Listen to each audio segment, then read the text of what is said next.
Selamat siang anak-anak. Selamat siang anak-anak. Selamat siang.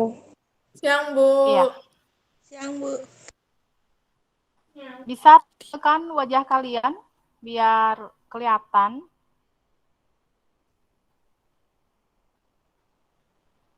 Silakan on kamera dulu.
Selamat siang anak-anak. Selamat siang, Bu. Selamat Siang, Bu. ya. Siang, Bu. Selamat siang, Bu. Ini semua sudah hadir. Kita bisa mulai pelajaran kita hari ini. Ya. Bagaimana keadaan anak-anak hari ini? Baik, Bu. Baik, Bu. Baik, Bu. Baik. Nah, sebelum kita mulai, ya mulai pelajaran, hendaknya kita berdoa dulu sesuai dengan agama kepercayaan kita masing-masing. Di mana doa Ibu akan pimpin, berdoa dimulai. Berdoa selesai.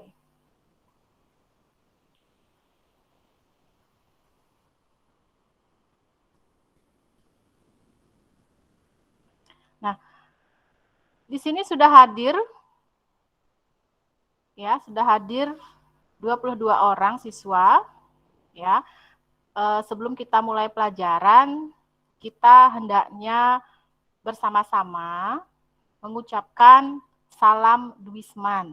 Ya, salam Duisman itu adalah salam Duisman cerdas, berkarakter, menyenangkan, luar biasa. Seperti itu anak-anak. Ya. Bisa diulang? Salam Duisman cerdas, berkarakter, menyenangkan, luar luar biasa. biasa. Ya. Ya, biar semangat hari ini. Ya, dilihat dari absensi anak-anak sudah hadir sebanyak 22 orang. Nah, pada pertemuan sebelumnya Ibu sudah bahas mengenai perdagangan internasional. Ya, perdagangan internasional itu mungkin anak-anak masih ingat apa pengertian dari perdagangan internasional. Siapa yang bisa jawab? Saya, Bu. Ya, silakan. Dayu Mira. Pengertian dari perdagangan internasional adalah perdagangan yang terjadi antara dua negara atau lebih. Iya, benar Dayu. Ya, di sini minggu lalu kita sudah bahas mengenai perdagangan internasional itu adalah perdagangan antara dua negara atau lebih, di mana Ibu berikan contoh di sana adalah produk-produk yang anak-anak beli di Korea gitu dengan cara online, ya. Jadi kalau sudah berbelanja secara online, anak-anak sudah bisa melaksanakan kegiatan perdagangan internasional.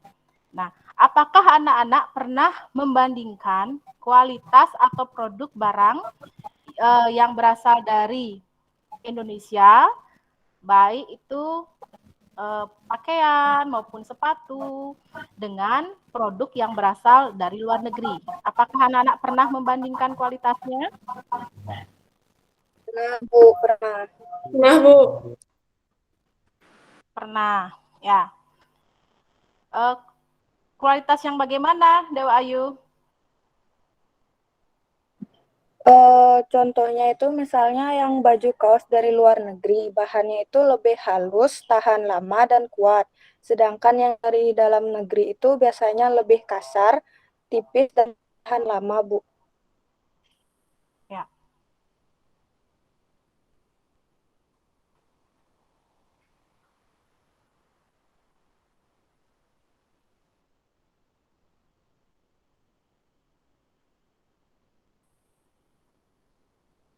Ya, seperti itu.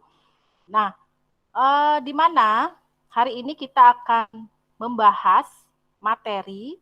Adapun tujuan pembelajaran kita hari ini adalah yang pertama, peserta didik dapat menjelaskan teori perdagangan internasional dengan benar. Yang kedua, peserta didik dapat mengidentifikasikan kebijakan perdagangan internasional dengan benar. Yang ketiga, peserta didik dapat mengidentifikasikan tujuan kebijakan internasional dengan tepat. Ibu akan share ya.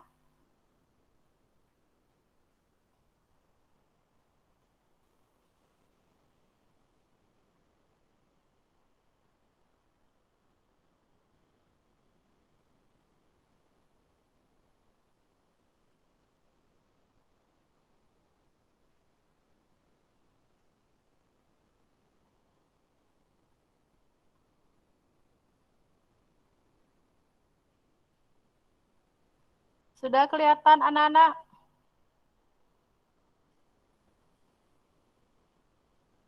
Sudah. Sudah, Bu. Sudah, Bu. Sudah.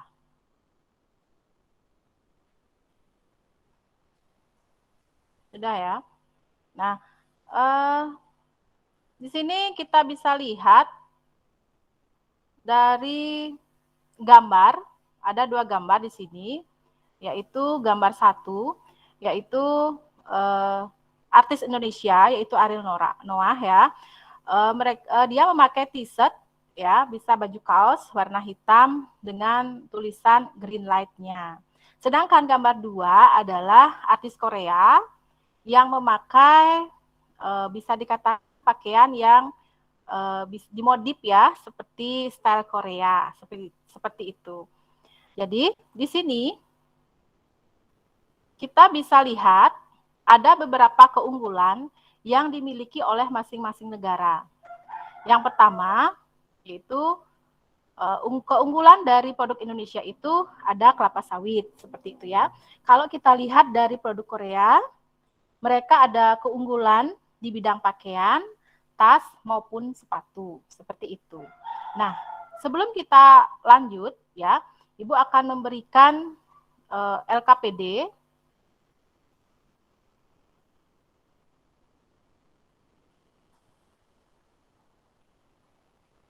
Ibu akan share LKPD-nya.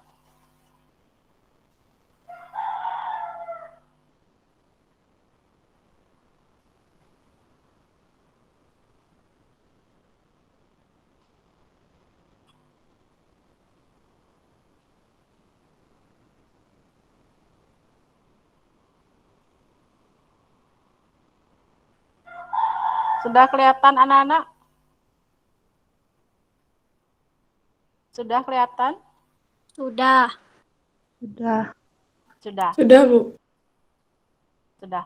LKPD di sini Ibu menjelaskan yang pertama ya, sebelum anak-anak mengerjakan, anak-anak harus mengisi identitas siswa, materi, tujuan pembelajaran, serta soal atau kasus yang Ibu berikan di sini. Yang pertama, gambar 1 itu adalah artis Indonesia, yaitu Ariel Noah. Kita bandingkan produk yang dia pakai. Yang kedua, ada gambar pohon kelapa sawit. Ini pohon kelapa sawit yang ada di Indonesia.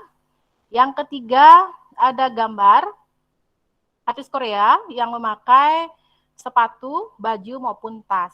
Nah, di sini nanti ada 6 pertanyaan dan pertanyaan ini anak-anak bisa jawab pada lembar yang sudah Ibu sesuaikan. Ya, Ibu sudah kasih di sini. Dan juga anak-anak silakan cek Google Classroom kalian. Ibu sudah bagi anak-anak per kelompok ya. Di mana per kelompok Ibu juga sudah bagi soal-soal yang akan anak-anak bahas. Silakan anak-anak kerjakan ya, nanti kita akan bahas. Ibu berikan waktu 15 menit. Ya, silakan anak-anak dikerjakan terlebih dahulu. Baik, Bu.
Di sini pada Google Classroom Ibu sudah bagi untuk kelompok 5, sudah ada yang menjawab. Ya, di sini yang jawab itu Ninyoman Trisna Widi Astuti. Untuk kelompok 4 ada Nikadek Lisa Indiraya Pratiwi. Kelompok 3 Nikadek Diah Kembang Pratami sudah menjawab. Kelompok 2 Igusti Ngurah Agung Surya Dinata. Kelompok 1 Dewa Ayu Ariantika Anggreni. Oh, sudah ada ya dari perwakilan kalian. Sudah bisa menjawab.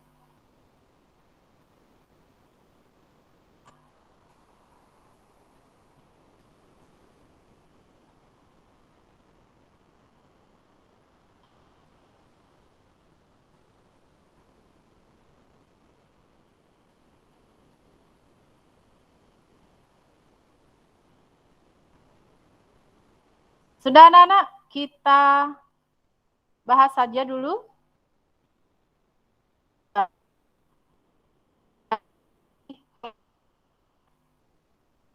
Kelompok 1, siapa yang mewakili? Kelompok 1, siapa yang mewakili?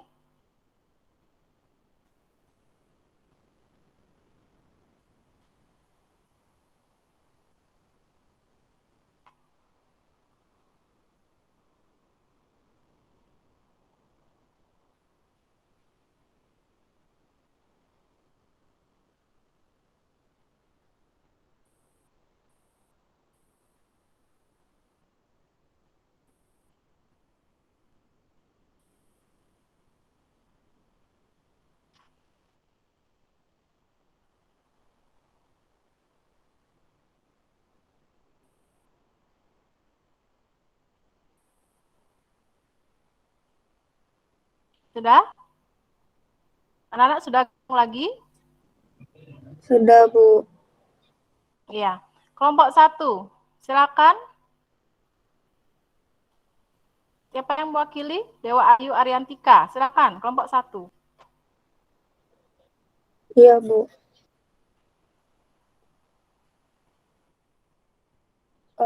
Pertanyaan pertama ada pertanyaan, dari gambar di atas, manakah yang termasuk produk buatan dalam negeri?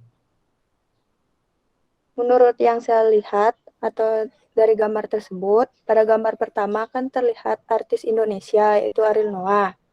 Yang kedua ada pohon kelapa sawit, dan yang ketiga ada artis Korea mengenakan pakaiannya.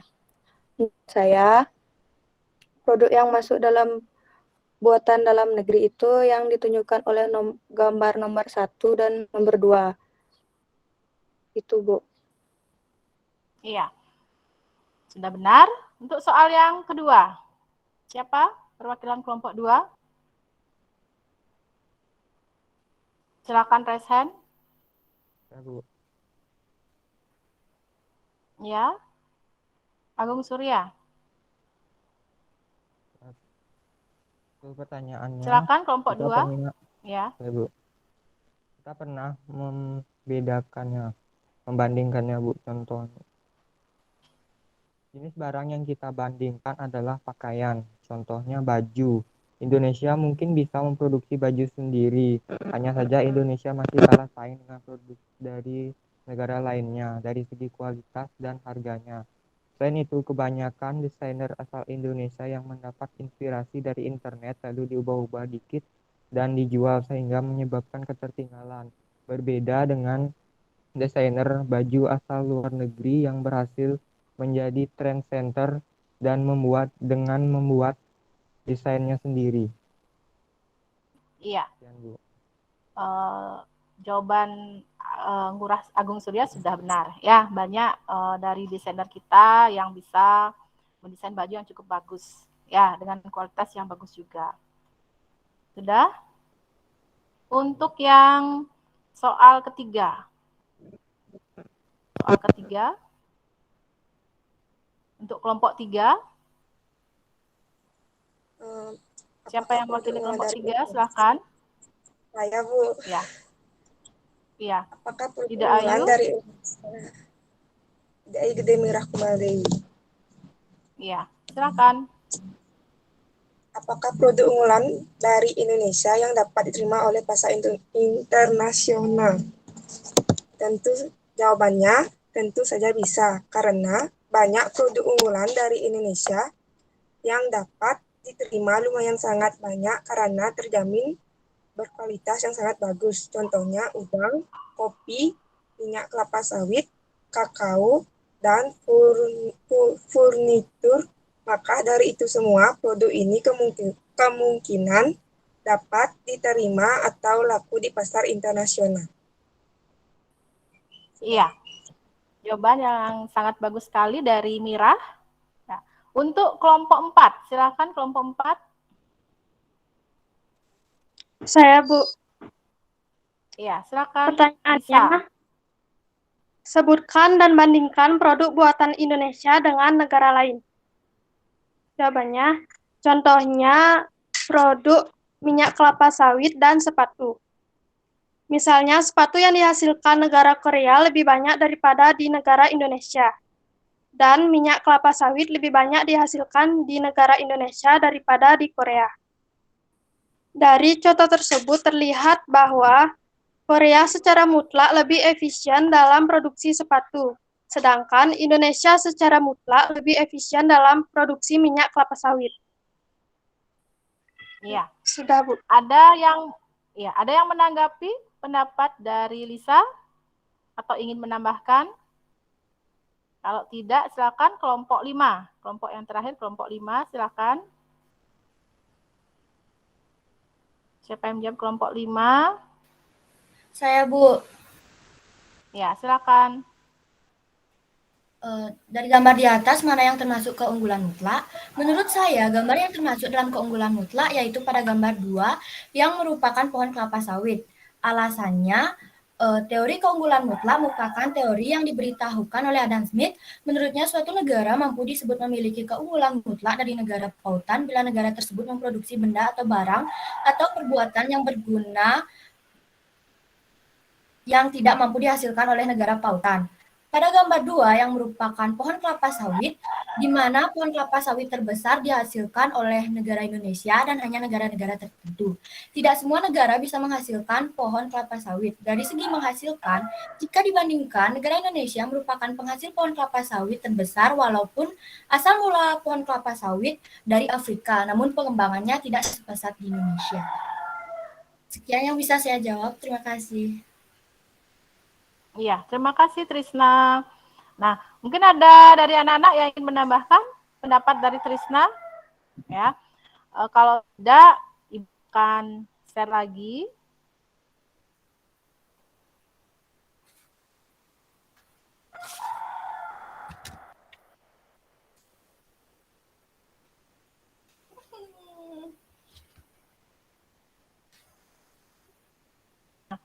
Di sini ada istilah keunggulan mutlak dan keunggulan relatif. Kalau kita lihat dari komoditas unggulan Indonesia, kita memang unggul dalam ekspor kelapa sawit. Ada juga lobster dan banyak lagi, ya. Ada juga bahan baku kain, ya, sebagai bahan tekstil. Kalau daerah negara lain itu produk unggulan biasanya sekarang yang tren itu dari Korea. Mereka stylenya cukup bagus, ya, desainnya cukup bagus dari tas, baju maupun sepatu seperti itu. Nah, apa itu keunggulan mutlak dan keunggulan komparatif?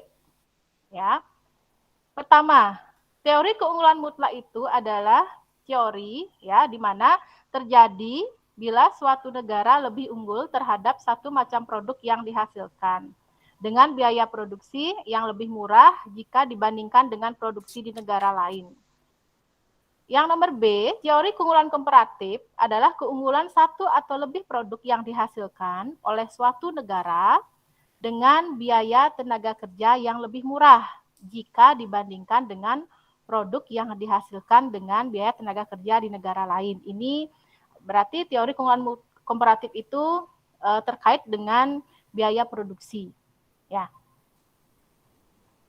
Nah, teori yang ketiga ada teori kaum merkantilisme, yaitu di mana ini teori yang bisa dikatakan teori klasik, ya, di mana teori ini masih dipergunakan karena dilihat dari realisasinya. Yang pertama itu mendorong meningkatnya ekspor, yang kedua membatasi impor, yang ketiga memperluas daerah koloni jajahan guna mendapatkan logaria, yang keempat memperoleh monopoli perdagangan.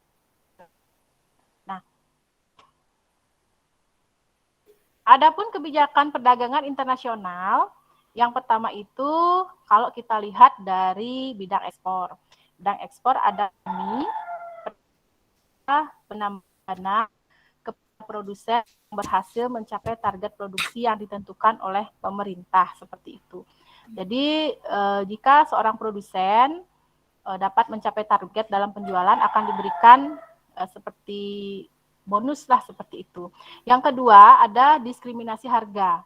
Diskriminasi harga adalah penetapan harga jual yang berbeda pada dua pasar atau lebih, yang berbeda terhadap barang yang sama. Artinya di sini barangnya sama tapi harga jualnya yang berbeda.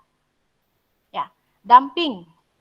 Kebijakan itu adalah suatu kebijakan harga secara internasional yang dilakukan dengan menjual satu komoditas di luar negeri dengan harga yang lebih murah dibandingkan yang dibayar konsumen di dalam negeri. Artinya barang itu dari pemerintah Indonesia atau produksi Indonesia menjual barang itu di luar negeri dengan harga murah, sedangkan di dalam negeri dengan harga lebih mahal, seperti itu anak-anak. Ya, ini merupakan suatu kebijakan. Lalu yang D ada larangan ekspor. Larangan ekspor itu adalah kebijakan pemerintah pada suatu negara melarang semua ekspor komoditas tertentu, di mana tujuannya agar industri dapat membuka kesempatan kerja baru. Seperti itu. Yang kedua ada kebijakan di bidang impor. Kebijakan di bidang impor itu ada dua, tarif atau bea masuk. Itu diberlakukannya apabila harga pasar lebih rendah dari harga domestik atau harga dalam negeri. Yang kedua itu ada kuota. Kuota itu adalah suatu pembatasan jumlah barang yang dapat diimpor oleh satu negara dalam jangka waktu yang ditentukan. Artinya barang impor yang masuk di Indonesia itu dibatasi. Ya, dibatasi oleh negara, seperti itu.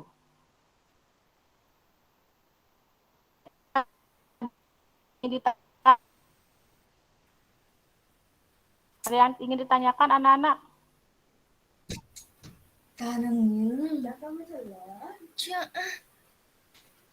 Ya.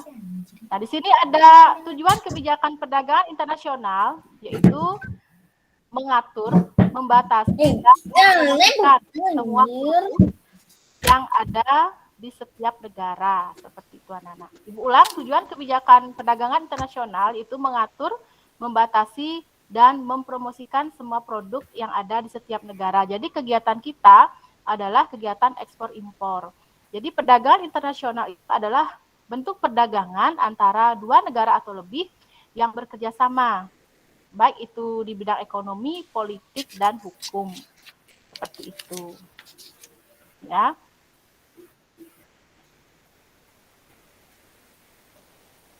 Ada yang ditanyakan dari penjelasan Ibu atau ada yang ingin bertanya?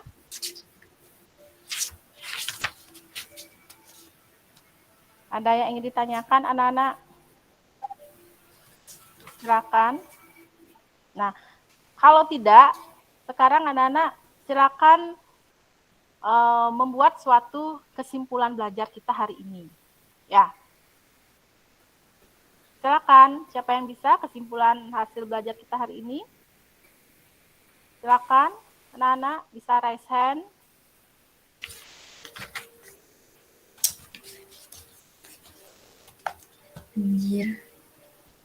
Siapa? Trisna?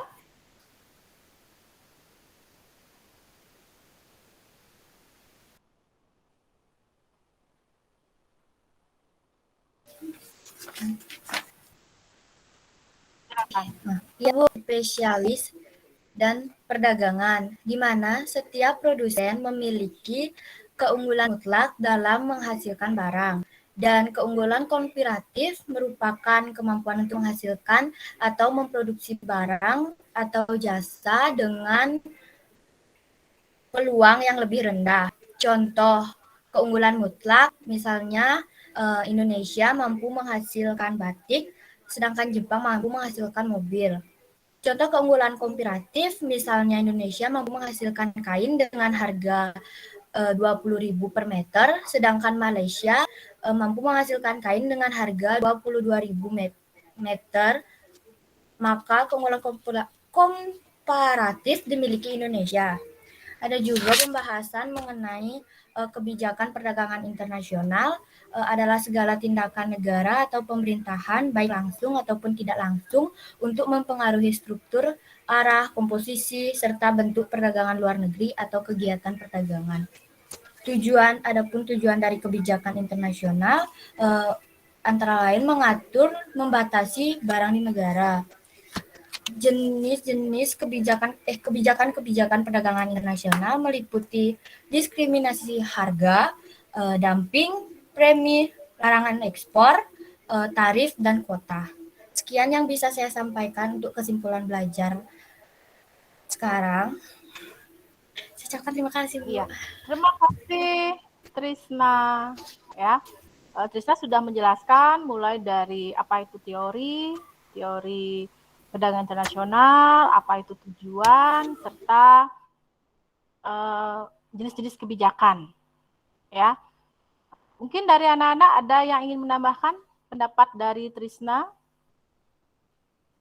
Nah, kalau tidak, silakan anak-anak nanti kerjakan modul. Di sana ada beberapa soal yang perlu dijawab, yaitu ada soal objektif sebanyak 5 buah dan soal esai sebanyak 3 buah. Silakan dikerjakan. Nah, untuk pertemuan minggu depan, kita akan bahas mengenai devisa dan alat pembayaran. Ibu harapkan anak-anak bisa membaca dan mempelajarinya terlebih dahulu, ya, supaya kegiatan diskusi kita lebih lancar seperti itu anak-anak. Jadi setiap kegiatan pembelajaran kita akan diskusi dengan kegiatan pembelajaran seperti ini juga, ya, dengan model pembelajaran problem based learning seperti itu anak-anak. Jadi terima kasih atas kehadiran anak-anak. Selama musim pandemi kita masih terapkan protokol kesehatan dengan selalu mengingat 5M seperti itu. Terima kasih anak-anak. Selamat siang dan sampai ketemu pada pertemuan selanjutnya. Selamat siang anak-anak. Terima kasih, Bu. Selamat siang. Terima kasih, Bu.